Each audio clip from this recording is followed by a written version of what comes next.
video.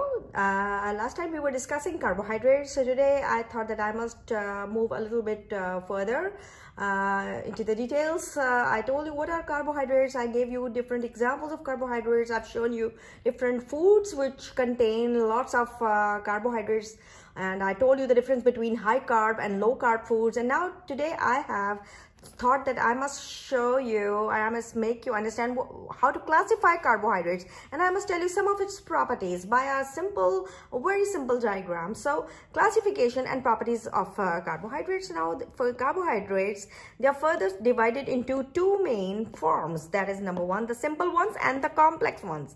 Simple and the complex. Now the simple ones are further divided into monosaccharides, right? The monosaccharides and the disaccharides. Right, and monosaccharides are what? Of course, the glucose, fructose, and galactose. Whereas if you move to the disaccharides, they are maltose, sucrose, and lactose. These are the examples of what are disaccharides. And then the complex ones, if you jump to the complex ones, these are refers to the polysaccharides. And what are polysaccharides? These include starch. You can find these all things in your foods which we daily intake, fibers and glycogen. So I thought that I must explain you a little bit of regarding this carbohydrates today, because you must know how to classify them, how to go a little bit deeper into them. So basically they are described in four different types. That is monosaccharides, as I have just explained here. I gave you a little bit idea. Monosaccharides, then disaccharides, that is this one. Then of course oligosaccharides, this is also another form. Oligosaccharides, Oligosaccharides, oligosaccharides. And then of course this polysaccharides, right? So these are all the basic forms which are included in the classification of this carbohydrates. And as I mentioned earlier, carbohydrates are simply classified as an aldose or aldohexose, that is 6 carbons. If it has 5 carbons, it is a pentose. If it has 3 carbons, it is a triose, right? 3 means triose, right? 3 carbons means triose. 4 carbons means, you can know now. You must tell me what is 4 carbons, right? 5th one I've told you, pentose, right? Pentose. And 6th one, of course, a hexose. Right? So and when they contain an aldehyde group, it is added to this word, and we call it an aldohexose, an aldotriose, or aldopentose. And right, and if it's a keto, if it has a ketonic group there, then we call it a ketopentose. And if it has 5 carbons, we call it a ketopentose. If it has 3 carbons, it's called simply ketotriose, ketotentose. So it's simply very easy and very interesting to understand. As you know, carbohydrates are named as saccharides. Why they are called as saccharides, right? Why? Have you ever thought why they are called as saccharides? Saccharides. Why they are always called saccharides, right? It's just because of the reason. This is actually a Greek word, right? A Greek word. Greeks were really genius people. So it's a Greek word, and it means simply refers to what? I just show you. Of course, it refers to sugars, right? So saccharides mean, it's a Greek word, and it means sugars. As majority of our food, they are they are sweet. They contain sweet. So that sweetness is just because of that all saccharides that are present in it. And I can show you an example of a sucrose molecule, right, which is a sugar, right? This is a molecule of a sugar which you are constantly you have been prohibited to take lots of white sugar. So this is the formula of a this is the molecular model which I have prepared for your another lecture, and this is simply your sugar molecule, right? So the reason of showing you all is just to get you familiar with this word called carbohydrates and why they are called saccharides. Somebody can ask you why they are called saccharides, so you should have the idea why they are called saccharides. So when carbohydrates they are hydrolyzed to more simpler forms, they become monosaccharides. When they are hydrolyzed, these carbohydrates are hydrolyzed, right? They becomes into more simpler form, which is called what? A monosaccharide.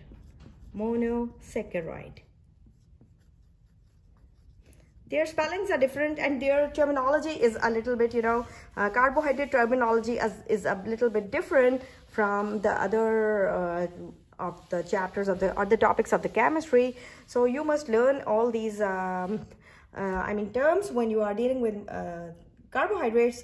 So these are the carbohydrates which cannot be further be molded into more simpler forms. Now you cannot further subdivide or further mold them into more simpler forms.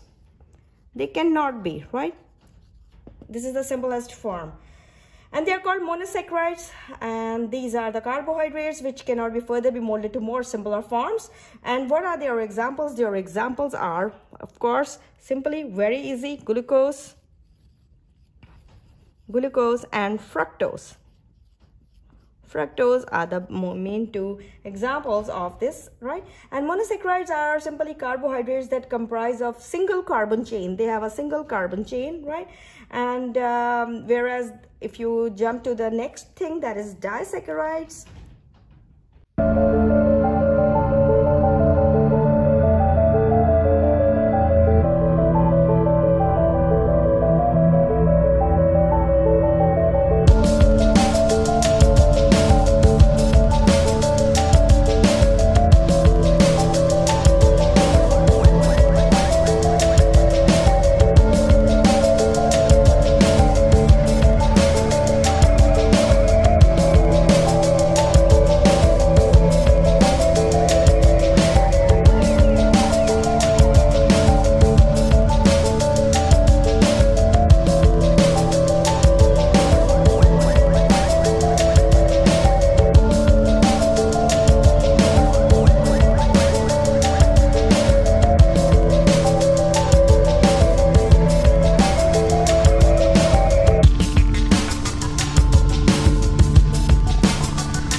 disaccharides,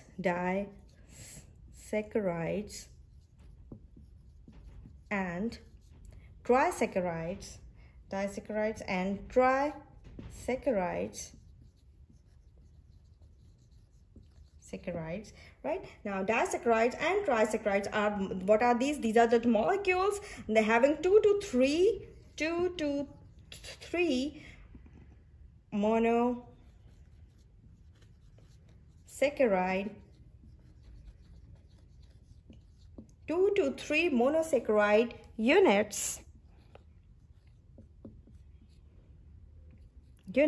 linked by an acetyl linkages. How they are joined or linked by acetyl linkages or acetyl bondage linkages, right? Acetyl linkages, right? Okay, so whereas now they can be, whereas if you jump to the polysaccharides, if I tell you something about polysaccharides, if I'm telling you something about polysaccharides, what are these? Polysaccharides can be hydrolyzed to huge number of monosaccharides. These can be hydrolyzed to, simply, these are hydrolyzed to huge number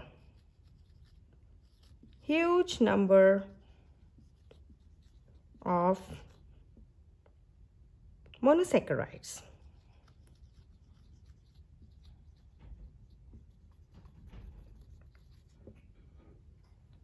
Okay, if we could talk about now trisaccharides.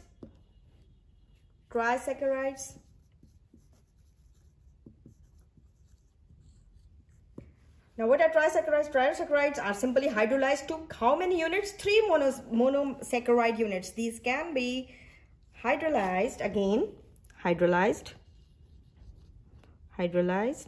to how much?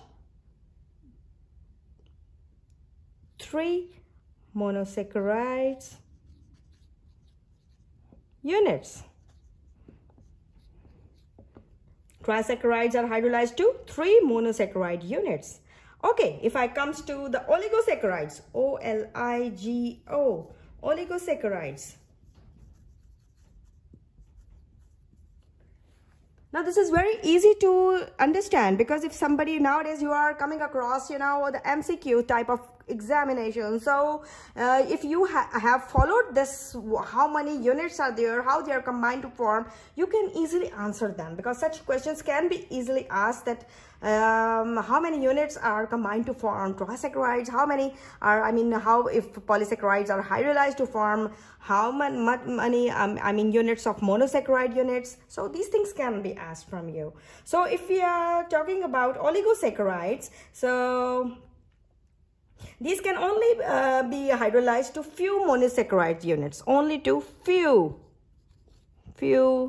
monosaccharide. I'm just writing the short form, monosaccharide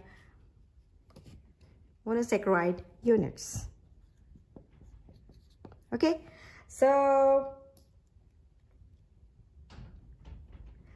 this was a little, you know, brief classification, how you can classify the disaccharides, trisaccharides, and how they can be, I mean, hydrolyzed to get, you can get them, and how these are linked by an acetyl linkage, and what are polysaccharides, trisaccharides, and oligosaccharides, how they are hydrolyzed, and why, and to give how much amount of units of monosaccharide units are needed to form these things. So this was all about this. So whereas now, you know, carbohydrates are mostly they are water soluble. And why they are water soluble, you have a very good example when you start dissolving. If you have a sugar, and I have sugar just now in my hand, I'll get it for you. If I start dissolving this sugar, right, this sugar, if I start dissolving sugar in my, I don't have water here, but I have cup of tea. So yeah, if I start dissolving this sugar in this cup of tea, or even if water it will be dissolved easily. It's water soluble. It's even dissolved in lots and lots of, liquids, in lots and lots of solubility. So it has the power of being dissoluted in large amounts of different type of beverages to make syrups or beverages or juices, right? So this indicates carbohydrates solubility in different solvents. And of course, if I showed you the example of dissolving the same sugar into water, you can you will have that example also, that sugar can be dissolved in water and you can get syrup, you can say a beverage, right? So this simply indicates carbohydrate solubility in different solubility, that how easily they are soluble, where they are more or less insoluble in non-polar solvents, right? In non-polar solvents, they are more or less, right? They are more or less simply insoluble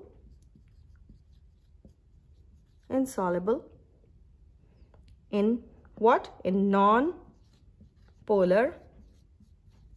solvents. In non-polar solvents, right? They are more or less insoluble in non-polar solvents. So this was, I think, a little brief knowledge I've given you about the carbohydrates, and I've shown you that simply what are the carbohydrates and how you can simply explain anyone that what are monosaccharides, that they are initially they are classified into 4 different headings, that is monosaccharides, disaccharides, oligosaccharides, and polysaccharides. And as I mentioned earlier, that carbohydrates are classified as an aldose, as a or a ketose if they have an aldehyde group or a ketone group with them. So I hope you like this video today, and you will share among with your friends. You will learn it and you will discuss among with your friends, and you will definitely compare it with your knowledge in the books. Have some good book for organic chemistry, and you can compare these findings with with that is written in your books, and then you can have a sound knowledge about how to classify the carbohydrates and how to explain the properties or how to understand the properties. So thank you so much for listening, and for if you have not liked the video, please of course like it and share it among your friends. And of course, if you are new to my channel, you can subscribe it, and you can because then you can touch that bell icon also. I've never said these things, but I've seen other YouTubers repeating the same thing in each and every video, which I don't like. If anyone is interested, they will click to my video. If they are not interested, they won't click to my video. But I can request my subscribers and my viewers and my students, all those who are interested in this, that yes, of course we do. And of course, behind this, behind the scenes, there's a lot of hard work which you don't know, how a person is preparing all this knowledge for you in COVID days. So you should remember that this is COVID-19 period, and still you are at homes, and you have no access to your teachers except the way I'm teaching you right now. And how many of the teachers from chemistry, Dr.Mchem Institute of Chemistry, are teaching you like this? I don't know. I have no idea, because I have no access to anyone that if anybody is that much interested in making you understand all this. So I hope you like it, and you will learn from it, and you will memorize it, and it would be helpful for you to solve your MCQ type of questions. Thank you very much.